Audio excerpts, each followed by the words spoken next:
ரியல்மிலேருந்து ஏற்கனவே 8 ப்ரோ அப்படிங்கிற smart phone launch பண்ண நம்ம எல்லாருக்குமே தெரியும். இந்த ஸ்மார்ட் ஃபோன் கூடயே ரியல்மி 8 அப்படிங்கிற இன்னொரு மிட் ரேஞ்ச் ஸ்மார்ட் ஃபோனை லான்ச் பண்ணியிருக்காங்க. ஸோ ரியல்மியோட இந்த 8ல் வந்து என்னெல்லாம் விஷயங்கள் இருக்குது அப்படிங்கிறத டீட்டெயிலாக இந்த வீடியோவில் பார்க்கலாம். ஸோ வீடியோக்குள்ளே போக முன்னாடி மறக்காமல் இந்த வீடியோக்கு ஒரு லைக் கொடுத்துருங்க. இப்போ நம்ம இந்த வீடியோக்குள்ளே போகலாம்.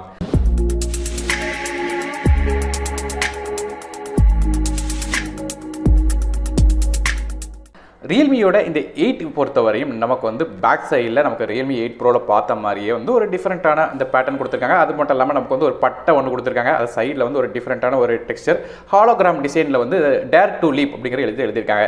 ஹாலோகிராமில் கொடுக்குற காலத்தில் எழுத்துக்கு வெளியே உள்ள பேட்டர்ன் மட்டும் கொஞ்சம் கலராக தெரியுது சன்லைட் படும்போது அல்லது ஏதாவது லைட் படும்போது. மற்றபடி அது எழுத்து ரொம்ப பெருசாக இருக்குது. ஸோ நீங்கள் அதை மாதிரி பெருசாக எழுதுறத பற்றி நீங்கள் என்ன நினைக்கிறீங்க அப்படின்னு கமெண்ட் செக்ஷனில் மென்ஷன் பண்ணுங்கள். ஸோ ஏற்கனவே இதை பற்றி வந்து ரியல்மி 8 ப்ரோ வீடியோவில் பேசியிருந்தேன். ஸோ இதை பற்றி என்ன நினைக்கிறீங்க அப்படிங்கிறத கீழே கமெண்ட் செக்ஷனில் மென்ஷன் பண்ணுங்கள். அதுவே ஃபோனோட ஃப்ரண்ட் சைடில் நமக்கு வந்து ஒரு 6.5 இன்ச்சுக்கான ஃபுல் HD ப்ளஸ் ரெசல்யூஷன் உள்ள AMOLED டிஸ்பிளே கொடுத்துருக்காங்க. இந்த டிஸ்பிளே 20:9 ஆஸ்பெக்ட் ரேஷியோவில் வருது. அது மட்டும் இல்லாமல் இந்த டிஸ்பிளேயோட பிரைட்னஸ் 1000 nits வரையும் போகுதுன்னு சொல்லியிருக்காங்க. மேலும் in display finger print scanner மாதிரி சப்போர்ட் இருக்குது இந்த டிஸ்பிளேக்கு. மற்றபடி டிஸ்பிளேக்கு என்ன ப்ரொடெக்ஷன் யூஸ் பண்ணுறாங்க அப்படிங்கிறத கிளியராக மென்ஷன் பண்ணல. ஸோ டிஸ்பிளே ஒரு நல்ல டிஸ்பிளே, ஆனால் 60 ஹெட்ஸ்க்கான பேனல் தான் இதில் கொடுத்துருக்காங்க. ஸோ ரியல்மி 8 ப்ரோ மாதிரி இதிலே வந்து 60 ஹெட்ஸ்க்கான பேனல் தான் கொடுத்துருக்காங்க. அட்லீஸ்ட் ஒரு 90 ஹெட்ஸ் கொடுத்துருந்தாங்க, கொஞ்சம் நல்லா இருந்திருக்கும். பெர்ஃபார்மன்ஸை பற்றி பேசும்போது இந்த ஃபோனில் மீடியாடெக்கோட ஹீலியோ G95 அப்படிங்கிற ஆக்டோகோர் சிப்செட் கொடுத்துருக்காங்க. இது 12 நானோமீட்டர் ப்ராசஸர். அது மட்டும் இல்லாமல் கிராஃபிக்ஸ்க்காக நமக்கு வந்து மாலியோட G76 அப்படிங்கிற 900 MHz GPU கொடுத்துருக்காங்க. ஸோ பேசிக்காக CPUவோட ஸ்பீடை பொறுத்த நமக்கு வந்து 2.05 GHz கார்டெக்ஸோட A76 கோர்ஸில் ரன் ஆகுது. நமக்கு ரியல்மியோட 8 ப்ரோவில் பார்த்த மாதிரி ஸ்னாப்டிராகன் 720G அளவு ஃபாஸ்ட் கிடையாது. மற்றபடி நமக்கு பெர்ஃபார்மன்ஸ் ஓரளவு நல்லா இருக்கும். கேமிங் மாதிரியான விஷயங்களுக்கு இந்த ப்ராசஸர் நல்லா தான் இருக்கும். குறிப்பாக நமக்கு வந்து low entry games, mid range கேம்ஸ்லாம் விளையாடுறதுக்கு பிரச்சனையே இருக்காது. ஹை கிராஃபிக் கேம்ஸ் கூட நமக்கு வந்து ஓரளவு விளையாடலாம். ஸோ பிரச்சனை இல்லாத ஓரளவு விளையாட முடியும் இந்த ப்ராசஸரால். ரேம் மற்றும் இன்டர்னல் ஸ்டோரேஜ் அப்படின்னு பார்க்கும்போது இந்த ஃபோன் 3 டிஃப்ரெண்டான கான்ஃபிகரேஷன் வருது. 4GB RAM with 120GB storage, 6GB RAM with 120GB storage மற்றும் 8GB RAM வித் 120GB அப்படிங்கிற 3 டிஃப்ரெண்டான கான்ஃபிகரேஷன் வருது. ரேம் வரிசை நமக்கு வந்து LPDDR4X RAM பயன்படுத்துகிறாங்க. ஸ்டோரேஜ் வந்து UFS 2.1 ஸ்டோரேஜாக பயன்படுத்துகிறாங்க. ஸோ ஸ்டோரேஜ் ஓரளவு நல்ல ஃபாஸ்ட்டான ஸ்டோரேஜ் தான் கொடுத்துருக்காங்க. அது மட்டும் இல்லாமல் இந்த ஃபோனில் வந்து நமக்கு மைக்ரோ SD கார்டுக்கான சப்போர்ட் இருக்குது. 250GB வரையும் எக்ஸ்டெண்ட் பண்ணலாம். டெடிகேட்டட் சிம் செட்டாக கொடுக்குறாங்க. ஆனால் 2 சிம் கார்டும் ஒரு மைக்ரோ SD கார்டும் ஃபோனில் அட் அ டைமில் யூஸ் பண்ண முடியும். அடுத்தபடியாக இந்த ஃபோனில் பேக் சைடில் உள்ள கேமராஸை பற்றி பார்க்கலாம். ரியல்மி 8 ப்ரோ கம்பேர் பண்ணி பார்க்கும்போது நமக்கு மொதல் கேமரா மாறி இருக்குது. அதன்படி பார்க்கும்போது மொதல் கேமரா ஒரு 64 மெகாபிக்சலுக்கான மெயின் கேமரா. இது f1.79 ஆப்பர்ச்சரில் வருது. இதுலேயுமே UAS மற்றும் US மேக்ஸ் சப்போர்ட் இருக்குது. அதாவது ஸ்டெபிலைசேஷன் இருக்குது. அதனால் வந்து வீடியோ ஃபுட்டேஜ் எடுக்கும்போது நமக்கு ஸ்டேபிளாக இருக்கும். ரெண்டாவது கேமரா ஒரு 8 மெகாபிக்சல் அல்ட்ரா வைட் சென்சர் கொடுக்குறாங்க. இது f2.3 ஆப்பர்ச்சரில் வருது. 119 டிகிரி வரையும் அல்ட்ரா வைட் ஷாட்ஸ் எடுக்க முடியும்.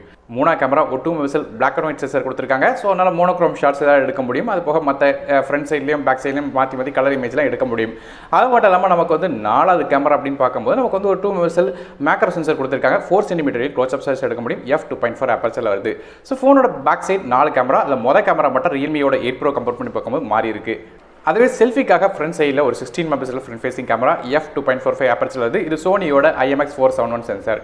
ரியல்மியில் 8 ப்ரோவில் பார்த்த அதே சென்சர் தான் இதுலேயும் கொடுத்துருக்காங்க. 3.5 ஆடியோ ஜாக் சப்போர்ட் இருக்குது. ஃபோனோட வெயிட் 177 கிராம் வருது.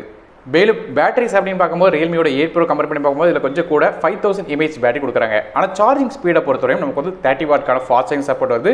ஸோ ஓரளவு ஃபாஸ்ட்டாக சார்ஜ் பண்ண முடியும். ஆனால் ரியல்மி 8 ப்ரோ அளவுக்கு இல்லை. ஏன்னா ரியல்மி 8 ப்ரோவில் நமக்கு 50 வாட்க்கான ஃபாஸ்ட் சார்ஜிங் சப்போர்ட் கொடுத்தாங்க. இல்லை 30 வாட்க்கான சார்ஜிங் தான் கொடுக்குறாங்க.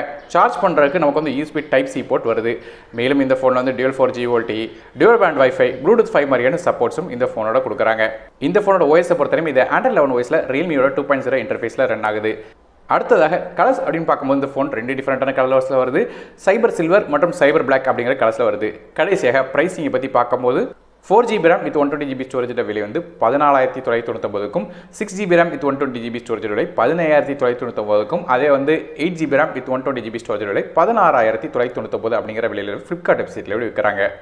ரியல்மியோட 8 ப்ரோ கம்பேர் பண்ணி பார்க்கும்போது இந்த ரியல்மியோட 8 1-2 விஷயங்களை டவுன் கிரேட் பண்ணியிருக்காங்க. குறிப்பாக வந்து நமக்கு ப்ராசரில் கொஞ்சம் டவுன் கிரேட் பண்ணியிருக்காங்க. பேட்டரியோட சார்ஜிங் ஸ்பீடில் கொஞ்சம் downgrade. But battery capacity கொஞ்சம் கூடியிருக்கு. ஆனால் நமக்கு வந்து 1-2 விஷயங்கள், குறிப்பாக இந்த பில்டு குவாலிட்டி, அது மட்டும் இல்லாமல் இந்த ரேம் இன்டர்னல் ஸ்டோரேஜ் ஆப்ஷன்ஸ் மாதிரியான 1-2 விஷயங்கள் கொஞ்சம் டவுன் கிரேட் பண்ணியிருக்காங்க. மற்றபடி ஓரளவு நல்ல ஃபோன் தான் இந்த ரியல்மி 8. ரியல்மியோட இந்த 8 பற்றி நீங்கள் என்ன நினைக்கிறீங்க அப்படிங்கிறத கமெண்ட் செக்ஷனில் மென்ஷன் பண்ணுங்கள். வீடியோ பண்ணிச்சா மறக்காமல் லைக் பண்ணி ஃப்ரெண்ட்ஸ் மற்றும் ஷேர் பண்ணுங்கள். நானும் டெக் இன் தமிழுக்காக மற்றொரு வரை நன்றி, வணக்கம்.